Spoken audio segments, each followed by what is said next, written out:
تو جب حضرت سارہ نے سنا تو وہ آئیں اپنے 72 مارتی ہوئی اپنے پیشانی پر، آلد وانا عجوز وہذا بالی شیخا، کیا میں جنوں گی اب جبکہ میں بڑھی پھوس ہو گئی ہوں اور میرا یہ شوہر جو ہے یہ بھی بڑھا پھوس ہے؟ 100 برس کی عمر تھی حضرت ابراہیم علیہ السلام کی، اور کتنی ہوگی اس کے آس پاس ہی ہوگی، 90-95 حضرت سارہ ہوگی۔ اس کو فرشتوں نے کہا تھا کہ کیا آپ اللہ کی رحمت سے مایوس ہو گئی؟ السلام علیکم وبرکاتہ اہل البیت، اے نبی کے گھر والی، اے نبی کے گھر والوں، تم پر اللہ کی سلامتی ہو، رحمت ہو۔ تو اہل بیت کا لفظ قرآن میں 2 جگہ آیا ہے، یا حضرت سارہ کے لیے حضرت ابراہیم کی زوجہ، اور یا نساء النبی، تمہیں تو پاک کرنا ہے، پوری طرح پاک کرنا ہے، پوری طرح پاک کرنا ہے تاکہ تم اسوہ بن جاؤ۔ جو خلا ہے اسوہ محمدی میں صلی اللہ علیہ وسلم، وہ تمہارے ذریعے پورا کرنا ہے۔ اس لیے پہلا خطاب جو ہے، اب یہ دونوں باتوں سے ہو گیا، ایک تو چیریٹی بگنز ایٹ ہوم، جو بھی اصلاح کا عمل ہو گھر سے ہونا چاہیے، اور نمبر 2 یہ کہ ازواج مطہرات کو امت کی تمام خواتین کے لیے ہمیشہ کے لیے اسوہ بنانا ہے۔ جب ان چاروں کو اپنے ساتھ داخل کر چکے تو خود تو بیٹھے ہی تھے، کملی اوڑھے ہوئے، سیاہ رنگ کی کملی، نقش والی کملی اوڑھے خود تو بیٹھے ہی تھے، اپنے ساتھ ان چاروں کو داخل کر کے جب چاروں داخل ہو گئے تو آقا علیہ السلام نے قرآن مجید کی آیت پڑھی، فرمایا انما یرید اللہ لیذھب عنکم الرجس اہل البیت ویطہرکم تطہیرا، اور دوسری حدیث میں ان ساروں کو داخل کر کے فرمایا اللہم ہؤلاء اہل البیت، میری یہ اہل بیت ہے، اور فرمایا کہ اللہ کا ارادہ اے میری اہل بیت یہ ہے کہ ہر قسم کا رجس، ناپاکی، اس سے تمہیں کلیتاً پاک کر دیا جائے، طاہر و مطہر ویطہرکم تطہیرا، اور تمہیں وہ طہارت عطا کر دی جائے کہ طہارت بھی تمہارے پاک ہونے پہ فخر کرے، یطہرکم تطہیرا، کہ تمہیں وہ طہارت پہ طہارت عطا کر دی جائے کہ طہارت کا بھی حق ادا ہو جائے۔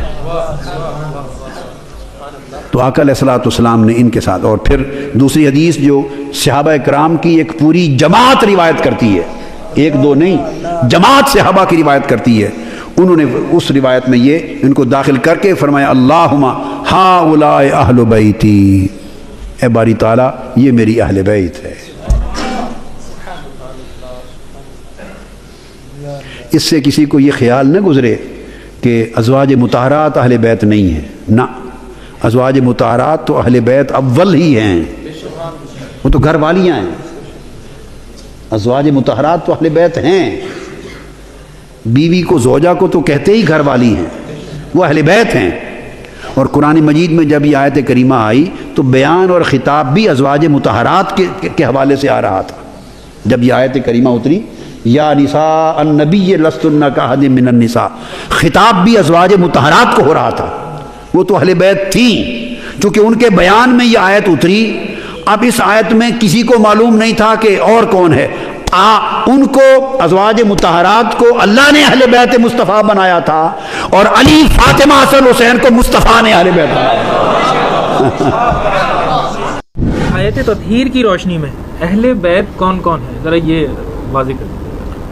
دیکھیں جی، جو قرآن کا کانٹیکسٹ ہے نا جی، وہ تو اہل بیت کو ہی خطاب کر رہا ہے نا، نبی علیہ السلام کی بیویوں کو، لیکن اس میں اب حیران کن بات یہ ہے کہ وہ سارے کے سارے سیگے آتے ہیں مونس کے، اور بیچ میں یہ ایک مذکر کا سیگا آتا ہے، اور ڈومیننٹ اس اعتبار سے۔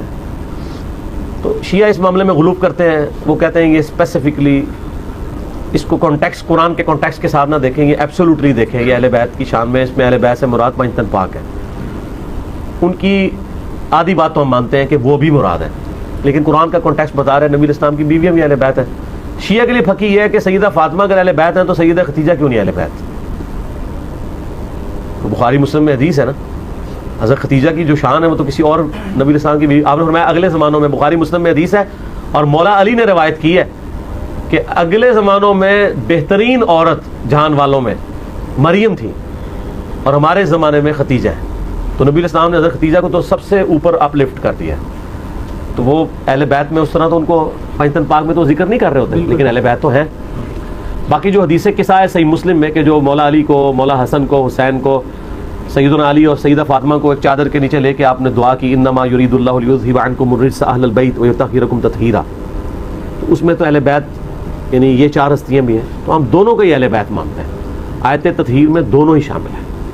اہل بیت کے بارے میں وضاحت کر دوں. اہل بیت 3 قسم کے ہیں، وہ سارے ہمارے لیے قابل احترام ہیں. ایک اہل بیت نسب ہیں کہ حضور علیہ السلام جس خاندان سے پیدا ہوئے ہیں. ایک وہ بڑا گرانا ہاشمی، یہ آپ کا بڑا اہل بیت ہے، اسی لیے ان پر زکوٰۃ حرام ہے.